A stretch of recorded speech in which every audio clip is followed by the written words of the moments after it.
అందరికీ నమస్కారం. Welcome to Dhruva competitive academy. నేను మీ ధృవ సార్. మన ధృవలో ఇప్పటి వరకు మీరు సైన్స్ అండ్ టెక్నాలజీ కంటెంట్ ఏంటి, ఏ లెవెల్లో ఉంటుంది, అది మీకు ఎగ్జామ్కి ఎంతవరకు ఉపయోగపడుతుంది అనేది మీరు ఎక్స్పీరియన్స్ చేశారు. అండ్ ఏపీ హిస్టరీ అనేది రీసెంట్గా మార్కెట్లోకి బుక్ వచ్చింది. అండ్ మన కంటెంట్ ఎలా ఉంటుందని మీరు ఎక్స్పీరియన్స్ చేశారు. అంటే AP history and science and technology విషయంలో అస్సలు మీరు భయపడట్లే. కానీ మ్యాక్సిమం యాస్పిరెంట్స్, మన దగ్గర ఉన్నటువంటి యాస్పిరెంట్స్ భయపడుతున్నటువంటి విషయం ఏంటంటే ఎకానమీ. పర్టికులర్గా ఎకానమీలో Indian economy plus AP economy కలిపి టోటల్ 5 చాప్టర్స్ ఉన్నాయి. అందులో ఇండియన్ ఎకానమీ 3 చాప్టర్స్ ఉంది, ఏపీ ఎకానమీ 2 చాప్టర్స్ ఉన్నాయి. ఈ 5 చాప్టర్స్ నుంచి మనం అత్యధిక మార్కులు తెచ్చుకోగలిగితే, ఇండియన్ పాలిటీ ఎలాగో మార్కెట్లో ఒక ఎస్టాబ్లిష్డ్ కంటెంట్ ఉంది, దాంతోపాటు ఇండియన్ పాలిటీ కూడా నేను చివరిలో ద బెస్ట్ అవుట్పుట్ ఇస్తాను కాబట్టి ఆటోమేటిక్గా ఇండియన్ పాలిటీ కూడా మీకు పెద్ద భయమేం ఉండదు. కానీ ప్రతి ఒక్కరూ భయపడుతున్న విషయంలో ఎకానమీ విషయంలో భయపడుతున్నారు. అయితే ఈరోజు నేను మీకు చెప్తున్న ఎకానమీ విషయంలో మీకున్నటువంటి భయాలన్నీ పక్కన పెట్టేసేయండి. మీ భయాన్ని పోగొట్టేలా ద బెస్ట్ కంటెంట్ అనేది మీకు రెడీ చేస్తున్నా. ద బెస్ట్ అవుట్పుట్ అనేది మీకు ఇవ్వడానికి నేను 100% ద బెస్ట్ స్టాండర్డ్ బుక్స్ని ఫాలో అయ్యి, at the same time government resources అయినటువంటి ఎకనామిక్ సర్వే, బడ్జెట్, అదేవిధంగా ఇంపార్టెంట్ గవర్నమెంట్ రిపోర్ట్స్, వీటన్నింటినీ దగ్గర పెట్టుకొని కంపేర్ చేసి the best Indian economy and AP economy content అనేది మీకు ఇవ్వడం జరుగుతుంది. ఇక్కడ మీకు ఎవరైనా సరే, పర్టికులర్గా ఎంటార్షిప్ స్టూడెంట్స్ కాకుండా ఎవరైనా సరే ఇండియన్ ఎకానమీకి ధృవాలో తీసుకోవచ్చా, ధృవాన్ని ఫాలో అవ్వచ్చా లేదా, లేదా ఇండియన్ ఎకానమీకి ధృవా సార్ క్లాసెస్ తీసుకోవచ్చా లేదా, కంటెంట్ ఎలా ఉంటుంది అనేటటువంటి డౌట్స్ని క్లియర్ చేయడానికి నేను ఈ వీడియో చేస్తున్నా. ఫస్ట్ ఆఫ్ ఆల్ ఈ కంటెంట్ చూడండి. నేను ఇచ్చేటటువంటి కంటెంట్ అనేది ఇప్పుడు మీరు చదువుతున్నటువంటి బుక్స్కి డిఫరెంట్గా ఉందా లేదా, ప్రజెంట్ ఉన్నటువంటి ట్రెండ్కి తగ్గట్టుగా ఉందా లేదా, కరెంట్ అప్డేట్కి రిలేటెడ్గా ఉందా లేదని ఒకసారి చెక్ చేసుకోండి. చెక్ చేసుకుంటే మీకు అర్థమవుతుంది. ఈ వీడియోలో పర్టికులర్గా నేను జాతీయ ఆదాయం, నేషనల్ ఇన్కమ్, జాతీయ ఆదాయానికి సంబంధించి కంప్లీట్ బేసిక్స్, అంటే కంప్లీట్ జాతీయ ఆదాయం కంటెంట్ అంతటిని కలిపి 53 పేజీల కంటెంట్ నేను ఇక్కడ ఇవ్వడం జరిగిందండి. ఇది ఓన్లీ కంటెంట్. దీనికి అదనంగా కరెంట్ అప్డేట్ ఉంటుంది. పర్టికులర్గా గ్రోత్ రేట్స్ కానీ, జీడిపి వాల్యూస్ కానీ, అదేవిధంగా state wide GDP values, state wide per capital income, అదేవిధంగా టోటల్ జీడిపి వాల్యూస్, వీటికి సంబంధించినటువంటి కరెంట్ అప్డేట్ అనేది ఈ పర్టికులర్ పీడిఎఫ్లో ఇవ్వలేదు, నెక్స్ట్ పీడిఎఫ్లో ఇస్తాను. ఈ 53 పేజీల కంటెంట్ అనేది ప్యూర్ కంటెంట్ అండి. అంటే ఈ కంటెంట్ని మీరు కరెక్ట్గా చదువుకొని వెళ్తే నేషనల్ ఇన్కమ్ లేదా జాతీయ ఆదాయం నుంచి ఎలాంటి బేసిక్స్ క్వశ్చన్స్ వచ్చినా సరే, ఎలాంటి హై లెవెల్ క్వశ్చన్స్ వచ్చినా సరే ఈజీగా మీరు ఆన్సర్ చేయగలిగే విధంగా నేను ఇక్కడ కంటెంట్ ఇచ్చాను. అండ్ దీని నుంచి ద బెస్ట్ అవుట్పుట్ మీకు రావాలి అంటే నేను ఇచ్చినటువంటి క్లాసెస్ని ఫాలో అవ్వండి.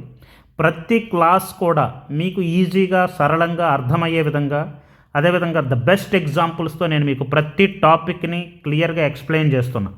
అందుకని మన Indian economy and AP economy content అనేది ఏ లెవెల్లో ఉంటుంది అని చూపించడం కోసం నేను వీడియో చేస్తున్నా.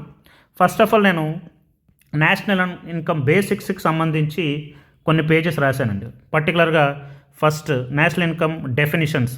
నేషనల్ ఇన్కమ్ డెఫినిషన్ ఏంటి, వివిధ ఆర్థికవేత్తలు నేషనల్ ఇన్కమ్కి ఇచ్చినటువంటి డెఫినిషన్స్ ఏంటి, నేషనల్ ఇన్కమ్ కమిటీ ఏ డెఫినిషన్ ఇచ్చింది, అదేవిధంగా సెంట్రల్ స్టాటిస్టికల్ ఆర్గనైజేషన్ డెఫినిషన్ ఏంటి, డెఫినిషన్స్ అన్ని క్లియర్గా ఇచ్చాను. తర్వాత జాతీయ ఆదాయం యొక్క లక్షణాలు ఏంటి, క్యారెక్టరిస్టిక్స్ ఆఫ్ నేషనల్ ఇన్కమ్ క్లియర్గా నేను రాయడం జరిగింది. తర్వాత జాతీయ ఆదాయ పరిమాణాన్ని నిర్ణయించేటటువంటి అంశాలు, ఒక దేశం యొక్క జాతీయ ఆదాయం యొక్క పరిమాణం, అంటే ఒక దేశం యొక్క జీడిపి హై లెవెల్లో ఉందా, లో లెవెల్లో ఉందా, ఆ పరిమాణాన్ని నిర్ణయించేటటువంటి అంశాలు ఏంటి, ఇవన్నీ కూడా మ్యాక్సిమం తెలుగు అకాడమీ బుక్స్ నుంచి నేను సేకరించి మీకు అర్థవంతమయ్యే విధంగా, సులభంగా అర్థమయ్యే రీతిలో నేను రాయడం జరిగింది విత్ ఎగ్జాంపుల్స్. తర్వాత నెక్స్ట్ ముఖ్యమైనటువంటి పదజాలం అండి, terminology. This is very very important. Direct questions వచ్చేదండి. స్టాక్ అంటే ఏంటి, ఫ్లో అంటే ఏంటి, వాటికి ఎగ్జాంపుల్స్తో సహా నేను స్టాక్ అండ్ ఫ్లోకి క్లియర్గా ఇవ్వడం జరిగింది. అండ్ ఇంటర్మీడియట్ గూడ్స్, మధ్యంతర వస్తువులు అంటే ఏంటి, అంతిమ వస్తువులు అంటే ఏంటి, తరుగుదల డిప్రిషియేషన్ అంటే ఏంటి, అదేవిధంగా గ్రాస్ ప్రోడక్ట్, నెట్ ప్రోడక్ట్ అంటే ఏంటి, వాటి తాలూకా డెరివేషన్స్, అదేవిధంగా డొమెస్టిక్ ప్రోడక్ట్ అంటే ఏంటి, నేషనల్ ప్రొడక్ట్ అంటే ఏంటి, వాటికి సంబంధించినటువంటి examples, net factory income from abroad అంటే ఎన్ఎఫ్ఐఏ ఏంటి, ఎన్ఎఫ్ఐని మనం ఏ విధంగా డిరైవ్ చేస్తాం, ఎన్ఎఫ్ఐలో ఉండేటటువంటి ముఖ్యమైనటువంటి భాగాలు ఏంటి, అదేవిధంగా మార్కెట్ ధరలు మరియు ఉత్పత్తి కారకాల ఖరీదు దృష్ట్యా, అంటే market prices and factor cost దృష్ట్యా ఆదాయం అంటే ఏంటి, ఫ్యాక్టర్ కాస్ట్ అంటే ఏంటి, నెక్స్ట్ ఫ్యాక్టర్స్ ఆఫ్ ఇన్కమ్ అంటే ఏంటి, అదేవిధంగా మార్కెట్ ధరలు అంటే ఏంటి, మార్కెట్ ధరలో ఫార్ములాస్ ఏంటి, ఉత్పత్తి కారకాల ఖరీదు ఫ్యాక్టర్ కాస్ట్లో ఫార్ములాస్ ఏంటి, అదేవిధంగా వీటిలో ఏది ఎక్కువ ఏది తక్కువ ఉంటుంది, అదేవిధంగా ఒక్కొక్క దానికి ఎగ్జాంపుల్స్ ఇవన్నీ క్లియర్గా ఇవ్వడం జరిగింది. తర్వాత నేషనల్ ఇన్కమ్, నామినల్ ఇన్కమ్ అంటే ఏంటి, రియల్ ఇన్కమ్ అంటే ఏంటి, నామమాత్రపు ఆదాయం అంటే ఏంటి, వాస్తవ ఆదాయం అంటే ఏంటి, విత్ ఎగ్జాంపుల్స్తో క్లియర్గా ఇవ్వడం జరిగిందండి. తర్వాత బేస్ ఇయర్, పర్టికులర్గా this is very very important, ఈసారి క్వశ్చన్ అడిగేటటువంటి అవకాశం ఉంది. బేస్ ఇయర్ రీసెంట్గా 2026లో మనకి 2022-23కి 2011-12 నుంచి 2022-23కి మార్చారు.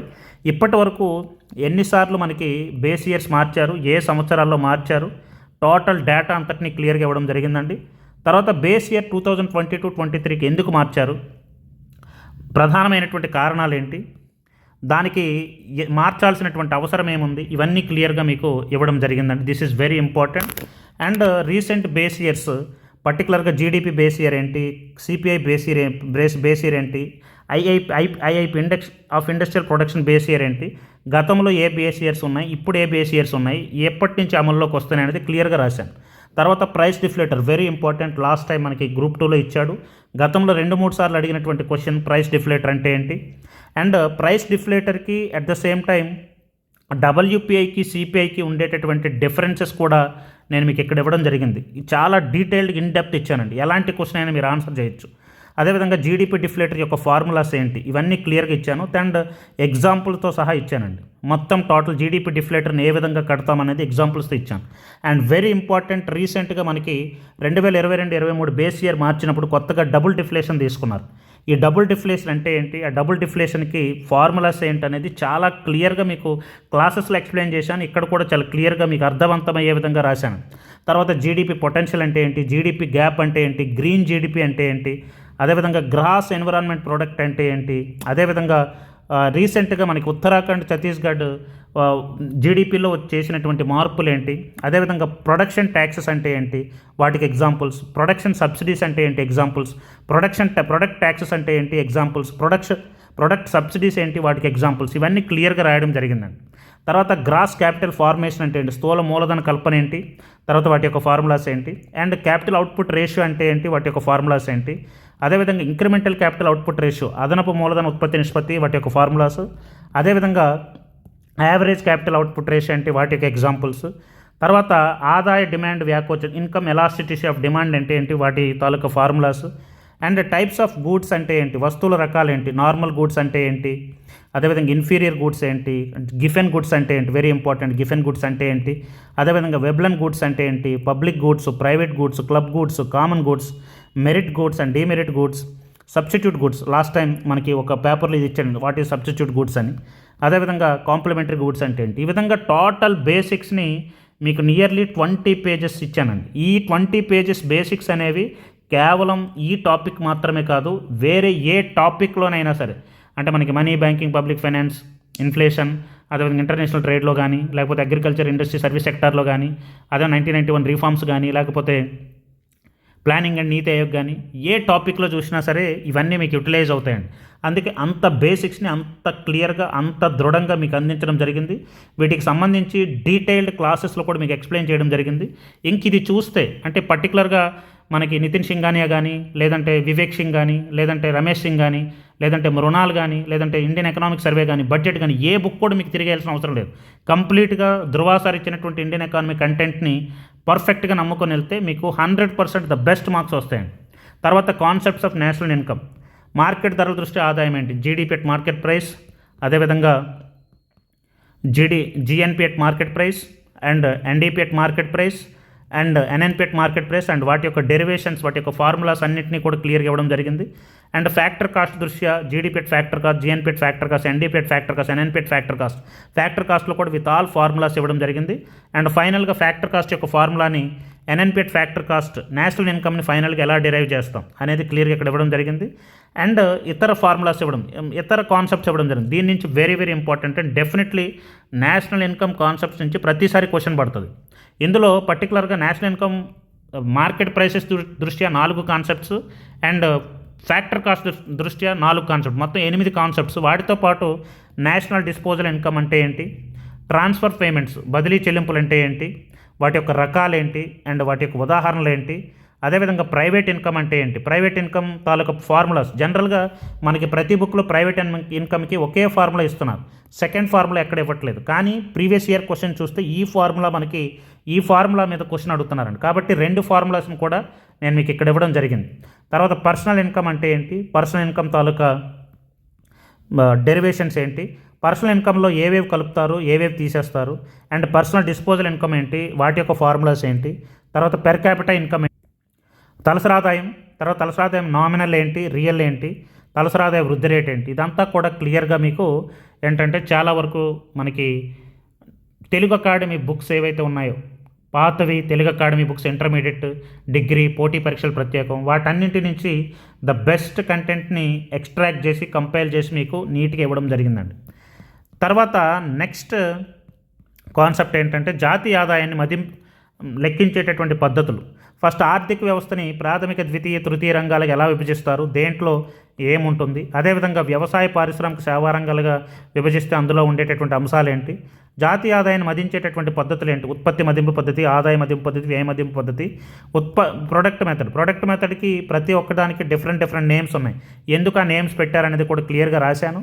అండ్ ప్రొడక్ట్ మెథడ్లో మనకి ఏ విధంగా ఏంటంటే మనకి ఈ ఎన్ఎన్పిఎట్ ఫ్యాక్టర్ కాస్ట్ని డిరైవ్ చేస్తాం, జాతీయ ఆదాయం ఏ విధంగా లెక్కిస్తాం అనేది, అదేవిధంగా జీవీఏకి జీడిపికి మధ్య ఉండేటటువంటి డిఫరెన్సెస్ ఏంటి, తర్వాత ఉత్పత్తి మదింపు పద్ధతులు తీసుకోవాల్సినటువంటి జాగ్రత్తలు ఏంటి, తర్వాత నెక్స్ట్ ఆదాయ మదింపు పద్ధతి, ఆదాయ మదింపు పద్ధతికి వివిధ రకాలైనటువంటి పేర్లు, తర్వాత ఆదాయ మదింపు పద్ధతి ద్వారా మనం ఏ విధంగా నేషనల్ ఇన్కమ్ని డెరైవ్ చేస్తాం, ఇదంతటినీ క్లియర్గా ఇవ్వడం జరిగింది.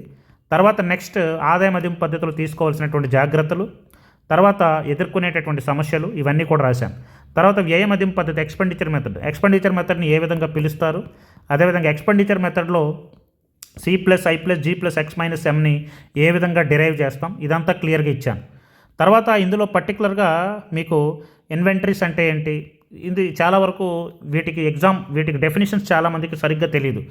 ఇన్వెంటరీస్ అంటే ఏంటి, ఇన్వెంటరీస్లో మార్పు అంటే ఏంటి, దానికి విత్ ఎగ్జాంపుల్స్లో ఇవ్వడం జరిగింది. తర్వాత పెట్టుబడి వ్యయం అంటే ఏంటి అనేది క్లియర్గా మీకు మనతో డెఫినేషన్ ఇవ్వడం జరిగిందండి. ఇవన్నీ తద్వారా ఏంటంటే మనకి వ్యయ మదింపు పద్ధతులు ఏ విధంగా మనం డిరైవ్ చేస్తాం ఫార్ములాస్, ఇవన్నీ, తర్వాత వ్యయ మదింపు పద్ధతులు తీసుకోవాల్సిన జాగ్రత్తలు, అండ్ జాతీయ ఆదాయ గణనలో వివిధ రంగాలు అవలంబించే పద్ధతులు, ఉత్పత్తి మదింపు పద్ధతి, ఆదాయ మదింపు పద్ధతి, వ్యయ మదింపు పద్ధతిలో ఏ సెక్టర్స్లో ఏ ఫార్ములాని యూజ్ చేస్తున్నాం అనేది కూడా క్లియర్గా ఇవ్వడం జరిగింది. అండ్ వెరీ ఇంపార్టెంట్, జాతీయ ఆదాయ గణాంకాల revised method of national income accounts, very important. దీని మీద నుంచి క్వశ్చన్ వచ్చేటటువంటి అవకాశం ఉంటుంది. గతంలో 2004-05 నుంచి 2011-12కి మార్చినప్పుడు కొన్ని మార్పులు చేశారండి. మెథడాలజీని రివిజన్ చేశారు, అండ్ కార్పొరేట్ రంగం యొక్క సమగ్ర కవరేజీ, ఫైనాన్షియల్ సెక్టార్ విస్తరణ, and headline growth rate, very important. Headline growth rate ఒకప్పుడు మనం జీడిపి ఎట్ ఫ్యాక్టర్ కాస్ట్ అనుకునే వాళ్ళం, ఇప్పుడు రీసెంట్గా GDP at constant market prices కిందకి మార్చుకున్నాం. ఈ హెడ్లైన్ గ్రోత్ రేట్ని ఏ విధంగా డెరైవ్ చేస్తారు, అసలు first GV at basic prices అంటే ఏంటి, జీవీ ఎట్ బేసిక్ ప్రైసెస్ని ఎలా డెరైవ్ చేస్తాం, దాని నుంచి జీవీ ఎట్ మార్కెట్ ప్రైసెస్ ఎలా డెరైవ్ చేస్తాం, ఆ మార్కెట్ ప్రైసెస్ని మనం కాన్స్టెంట్ ప్రైసెస్ దగ్గర ఇప్పుడు మనం ప్రజెంట్ జాతీయ ఆదాయంగా తీసుకుంటున్నాం. కాబట్టి ఈ హెడ్లైన్ గ్రోత్ రేట్ ఎలా వచ్చిందనేది క్లియర్గా మీకు ఇవ్వడం జరిగిందండి. తర్వాత భారతదేశంలో జాతీయ ఆదాయం అంచనాలు, స్వాతంత్రానికి పూర్వం దాదాబాయి నౌరోజీ ఏ విధంగా లెక్కెట్టారు, క్లియర్గా డేటా ఇచ్చాను. And Frederick Atkinson, barring and డేవింగ్, William Digby 1901 నుంచి 1921 మధ్య, ఫిండ్లీ షిరాస్, కేటీ షాండ్ కంబట్ట, అండ్ ఆర్సి దేశాయ్, ఆచార్య వికేఆర్వీరావు, వీళ్ళ యొక్క అంచనాలన్నీ కూడా క్లియర్గా ఏ పాయింట్ బేస్ చేసుకొని చేశారనేది ఇన్ డెప్త్ డీటెయిల్డ్గా మీకు ఇవ్వడం జరిగిందండి. తర్వాత J R Hicks, Mukherjee, S K Ghosh, వీళ్ళ యొక్క మెథడాలజీస్. తర్వాత స్వాతంత్రం తర్వాత జాతీయ ఆదాయ అంచనాల కమిటీ, ఈ కమిటీని చాలా క్లియర్గా ఇవ్వడం జరిగిందండి. కమిటీ ఒరిజినల్ డాక్యుమెంట్ తీసుకొని నేషనల్ ఇన్కమ్ కమిటీ తాలూకా మొత్తం కమిటీ యొక్క కూర్పు, వాళ్ళు ఏ విధంగా రిపోర్ట్ ఇచ్చారు, ఆ రిపోర్ట్లో ఎంత డేటా ఇచ్చారు అనేది అంత క్లియర్గా విత్తాడు, ఆ రిపోర్ట్ని బేస్ చేసుకొని ఇవ్వడం జరిగిందండి. తర్వాత central statistical organisation, national sample survey, and ministry of statistics and programme implementation, అందులో ఉండేటటువంటి స్ట్రక్చరు, అందులో ఉండేటటువంటి భాగాలు, Rangarajan commission, national statistical commission, Indian statistical institute. తర్వాత భారతదేశంలో మనకి నేషనల్ ఇన్కమ్ని ఎస్టిమేట్ చేసేటప్పుడు మనకి అడ్వాన్స్ ఎస్టిమేట్స్ అని, ఫస్ట్ రివైజ్డ్ ఎస్టిమేట్స్ అని, second revised estimates, third revised estimates, ఇవన్నీ కూడా ఏ విధంగా ఇస్తారు, ఎప్పుడు రిలీజ్ చేస్తారనేది క్లియర్గా ఇచ్చాను అండ్ విత్ ఎగ్జాంపుల్స్తో సహా ఇచ్చానండి. ఇది పర్టికులర్గా నితిన్ సింఘానియా రాశాడు, దాన్ని బేస్ చేసుకొని రాశాను. తర్వాత జాతీయ ఆదాయ గణనం వల్ల కలిగేటటువంటి ప్రయోజనాలు ఏంటి, జాతీయ ఆదాయాన్ని అంచనా వేయడంలో వచ్చేటటువంటి సమస్యలు ఏంటి, సర్క్యులర్ ఫ్లో ఆఫ్ ఇన్కమ్ ఆదాయ చక్రీయ ప్రవాహం అంటే ఏంటి, అందులో types of flow, real flow అంటే ఏంటి, మనీ ఫ్లో అంటే ఏంటి, ప్రధానమైనటువంటి సెక్టార్స్ ఏంటి, హౌస్ హోల్డ్ సెక్టార్ ఏంటి, బిజినెస్ సెక్టార్ ఏంటి, గవర్నమెంట్ సెక్టార్ ఏంటి, ఫారెన్ సెక్టార్ ఏంటి, రెస్ట్ ఆఫ్ ద వరల్డ్ ఏంటి అనేది క్లియర్గా రాశాం. తర్వాత ఆదాయ చక్రీయ ప్రవాహ నమూనాలు రెండు, two sector model without saving, two sector model with saving and investment, and three sector model, and four sector model, and వాటిలో ఉండేటటువంటి లీకేజెస్ ఏంటి, ఇంజెక్షన్స్ ఏంటి అనేది క్లియర్గా రాయడం జరిగింది. ఎకానమీ ఇది పర్టికులర్గా ఏంటంటే మీకు నేను అకాడమీ బుక్స్ నుంచి ఈ డేటాని మీకు క్లియర్గా ఇవ్వడం జరిగిందండి. ఈ విధంగా ఇది ఓన్లీ ఇండియన్ ఎకానమీకి సంబంధించి, నేషనల్ ఇన్కమ్కి సంబంధించి ఈ 53 పేజీల కంటెంట్ అనేది, ఇక్కడ ఈ 53 పేజీల కంటెంట్ అనేది పర్టికులర్గా మీకు కంప్లీట్ కంటెంట్ అండి. ఇప్పుడు మీకు దీనికి అదనంగా మనకి national income, GDP growth rates, అదేవిధంగా మనకి ఎకనామిక్ సర్వేలో అపెండిక్సెస్లో ఇచ్చినటువంటి ర్యాంకింగ్, జీడిపిలో వివిధ స్టేట్స్ యొక్క ర్యాంకింగ్ ఏంటి, పెర్ క్యాపిటల్ ఇన్కంలో ర్యాంకింగ్ ఏంటి, అదేవిధంగా ఓవరాల్ జీడిపిస్ ఎలా ఉన్నాయి, అదేవిధంగా మనకి ఎకనామిక్ సర్వేలో ఇచ్చినటువంటి గ్రోత్ రేట్స్ ఏంటి, అదేవిధంగా వివిధ సెక్టార్స్ వాటా ఎంత ఉంది, ఇదంతా డేటాని అండ్ పర్టికులర్గా 2024లో ఇండియన్ ఎకనామిక్ రివ్యూ అని ఆఫ్టర్ కోవిడ్ తర్వాత, అంటే 2014లో మోడీ గవర్నమెంట్ వచ్చిన తర్వాత 2024 లాస్ట్ 10 ఇయర్స్లో ఇక మనకి టోటల్ ఎకానమీ అనేది ఏ విధంగా ఉందనేది ఇండియన్ ఎకనామిక్ రివ్యూ అని ఒక డాక్యుమెంట్ వచ్చింది. ఆ డాక్యుమెంట్ని కూడా యాడ్ చేసి అండ్ లేటెస్ట్ ఎకనామిక్ సర్వే బడ్జెట్లో ఉండేటటువంటి important data related to national income add చేసి నెక్స్ట్ మరొక పీడిఎఫ్ ఇస్తాను. అదొక 15 పేజీలు ఉంటుంది. ఎగ్జాక్ట్గా మీరు ఏంటంటే డేటా కంటెంట్ ఎక్కువ ఉందని మీరు ఫీల్ అవ్వద్దు. ఇది ఎంత సరళంగా ఉంటుందంటే ఇండియన్ ఎకానమీ ఇంత సింపులా, ఇంత హ్యాపీగా ఇండియన్ ఎకానమీని ముందుకు తీసుకెళ్ళొచ్చు అన్నంత దర్జాగా మీరు హ్యాపీగా చదువుకోవచ్చు. భవిష్యత్తులో మన ధృవ నుంచి Indian economy and AP economy books కూడా బయటికి రిలీజ్ అవుతాయి. అంతవరకు మీరు mentorship students and Indian economy పర్సనల్గా మెంటార్షిప్ జాయిన్ అయిన వాళ్ళందరికీ కూడా ఈ కంటెంట్ అనేది మీకు ముందుగానే ఇవ్వడం జరుగుతుంది. బుక్ కొంచెం లేట్ అవుతుంది, ఎందుకంటే కంటెంట్ అనేది హై లెవెల్ కంటెంట్ అనేది రెడీ చేయాలి. కాబట్టి ప్రజెంట్ అయితే నేను క్లాసెస్ అండ్ కంటెంట్ ఎప్పటి క్లాసెస్ అప్పుడు ఆల్రెడీ నేషనల్ ఇన్కమ్ క్లాసెస్ అనేవి కంప్లీట్ అవుతున్నాయి కదా, ఇలాగ క్లాసెస్ అండ్ కంటెంట్ నేను మీకు ఒక్కొక్కటి అందిస్తూ ఉంటాను. మీరు యాజ్ ఎర్లీ యాజ్ పాసిబుల్ ఇది కంప్లీట్ చేసుకోండి. మనకి నేను ఏపీ హిస్టరీ 65+ కంటెంట్, 65+ మార్క్స్ వచ్చేలాగా కంటెంట్ ఇచ్చాను. సైన్స్ అండ్ టెక్నాలజీ కూడా 65+ వచ్చేటటువంటి కంటెంట్ ఇచ్చాను. అదేవిధంగా Indian economy and AP economy కూడా 65 దగ్గరకు వచ్చేటటువంటి కంటెంట్ నేను ఇస్తాను. కాబట్టి ఆ లెవెల్ ఆఫ్ కంటెంట్ మీరు యూటిలైజ్ చేసుకోండి. ఇంకా బెటర్ కంటెంట్ ఇవ్వడానికి నేను మ్యాక్సిమం ట్రై చేస్తాను. థ్యాంక్ యూ అండి, thank you so much. Indian economy స్పెషల్గా కావాలి అనుకునే వాళ్ళు కింద డిస్క్రిప్షన్లో లింక్ ఇస్తాను, అక్కడ కాంటాక్ట్ నెంబర్ ఉంటుంది, కాంటాక్ట్ చేసి ఇండియన్ ఎకానమీ జాయిన్ అవ్వాలనుకునే వాళ్ళు అండ్ ఏపీ ఎకానమీ కూడా సెపరేట్గా స్టార్ట్ చేస్తాను, అది కూడా జాయిన్ అవ్వాలనుకునే వాళ్ళు డెఫినెట్లీ తెలియజేయండి. ద బెస్ట్ అవుట్పుట్ అనేది మీకు వచ్చేలాగా 100% నేను నా వర్క్ అనేది నేను చేస్తానండి. థ్యాంక్ యూ అండి, థ్యాంక్ యూ సో మచ్.